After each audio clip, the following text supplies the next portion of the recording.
Hello, so we've been asked to express x plus 1 over 1 minus x plus 2 over 1 plus x together as a single fraction, and we've been asked to simplify our answer at the end. Okay, well, I'm not going to jump in straight away at looking at this question. I'm actually going to remind ourselves of how we work with ordinary fractions, so fractions involving numbers and stuff. Because if we can understand that and how we combine those together, then we can just apply exactly the same logic here and you'll understand it a million times better. Okay, so let's suppose I have a quarter, okay, and then let's do plus 3 over 2, okay, and then let's plus 7, push the boat out, why not, okay. And what I want to do is I want to combine those three fractions together into a single fraction where I've just got a number on the top and the number on the denominator. Okay, so how can I do this? Well, first things first, I have to have a common denominator. When I'm adding or subtracting fractions together, they have to have the same denominator. So I'm looking at 4, I'm looking at 2, and I'm looking at, hang on, what's the denominator of 7? Well, 7 isn't really a fraction in this form, at least, because it's not something over something.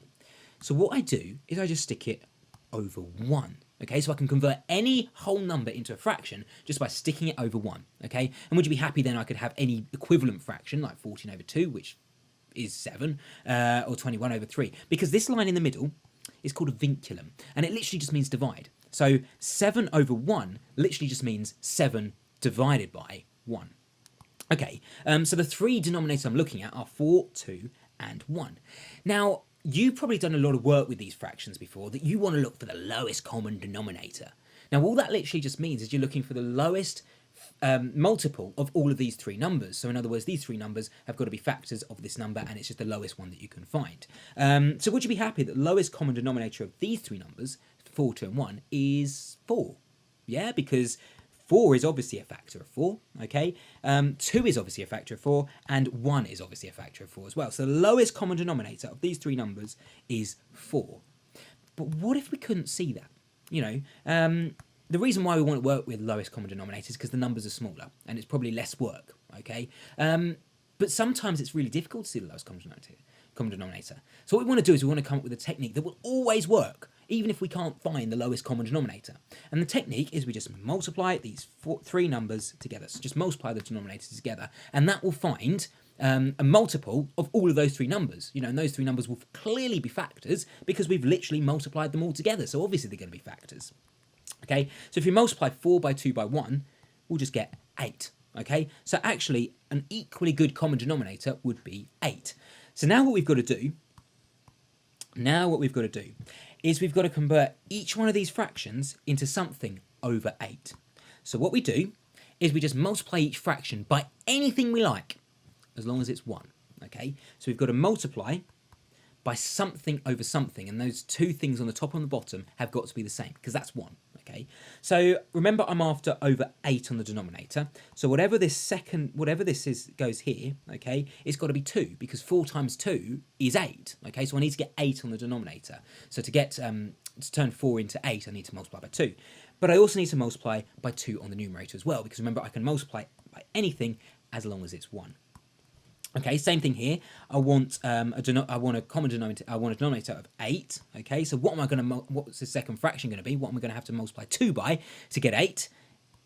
It's going to be 4. You happy? Okay, and because I have to multiply by 1, it also has to be 4 on the top. Okay, last one here. Okay, I need to turn 1 into 8. So what am I going to have to multiply by? Well, I'm just going to have to multiply by 8, and obviously I'm going to have to multiply by 8 on the numerator as well, because I've got to multiply by 1. All right, okay, so let's work these fractions out. So 1 times 2 is 2. Okay, so this fraction is 2, and what goes in the denominator? It's 4 times 2, which is 8. Cool, okay. Let's look at this second fraction here. Well, I just multiply tops together, multiply bottoms together. So 3 times 4 is 12, and 2 times 4 is 8. Cool. Now, look at this third fraction. 7 times 8 is 56. So I've got 56 over 1 times 8 is 8. Okay, so I've got that going on. Okay, and then I just have to add all the numerators together, because effectively what this ends up as is something over 8, and then I just add the numerator together. 2 plus 12 plus 56, which comes out as, well, that's 58, 68. That comes out as 70, doesn't it? So it comes out as 70 over 8, and I suppose we could simplify that down if we wanted to. I think it's 35 over 4. Okay, but there we go. That's how to do that. Okay, so now I'm going to use that logic and apply it to this.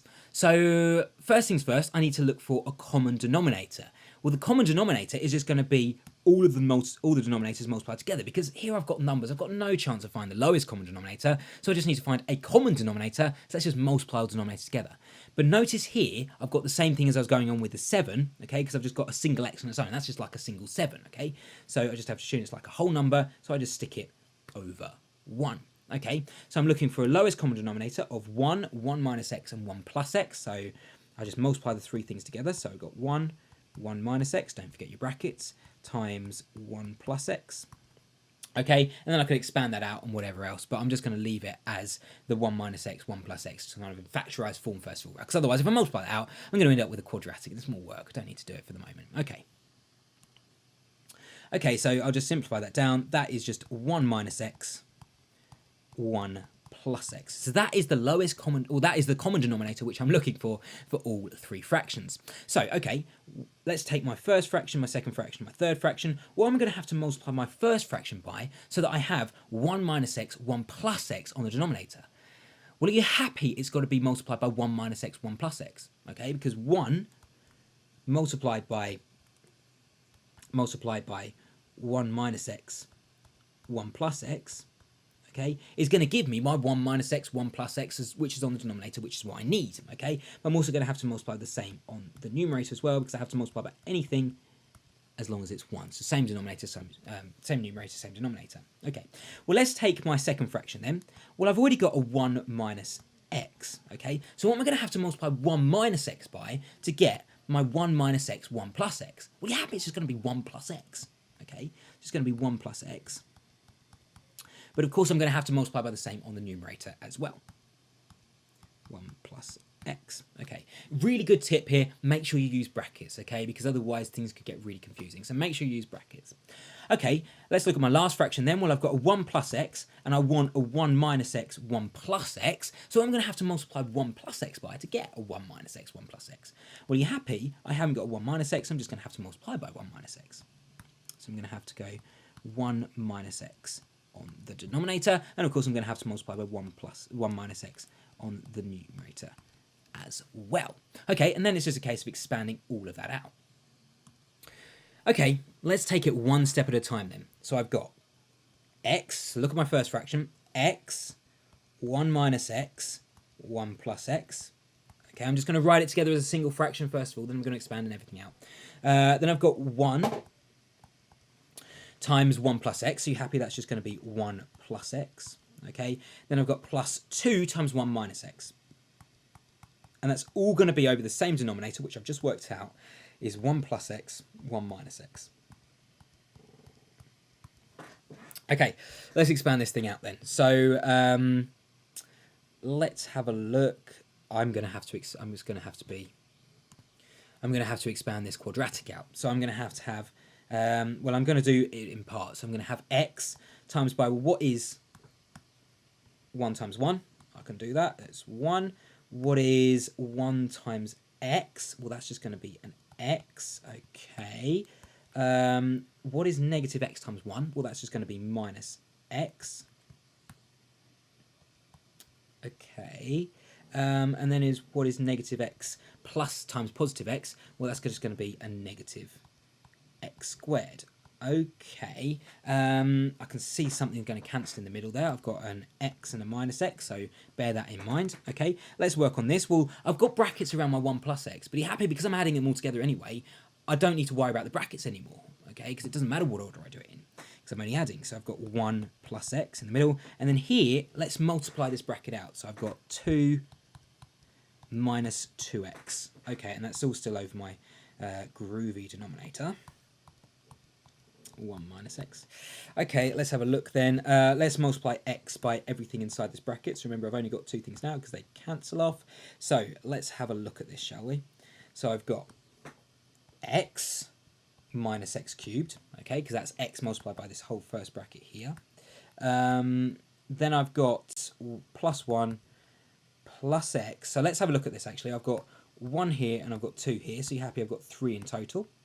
Okay, and then how many x have I got in total? Well, I've got x here, and I've got negative 2x here, so I'm going to be left with negative x here.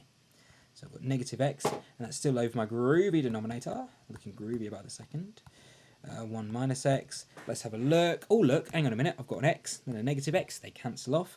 Okay, so then I've got 3 minus x cubed. I'm just going to swap those two numbers around.